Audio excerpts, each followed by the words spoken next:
Hello guys, welcome back. Today I'll show you how to save multiple floor maps on DREAME D20 Plus. To save multiple floor maps, click on the Map Editing button, then select Multi-Floor Map Management.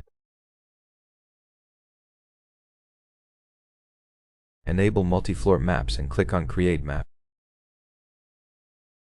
Move your robot physically to another floor and you will create that map.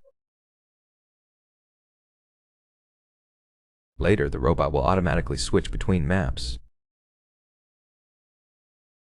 When you move the robot to a certain floor, it will analyze which floor it's on.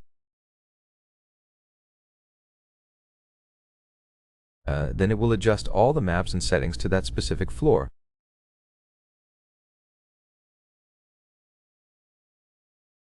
Remember to move the robot physically between floors.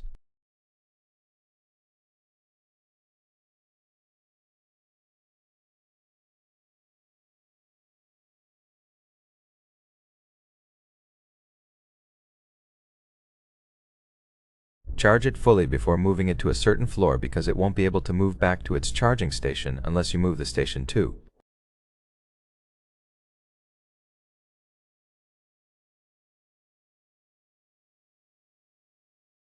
But that's very inconvenient, so you'll probably just move the robot. I hope this video was helpful. Don't forget to like and subscribe, and I'll see you in the next one.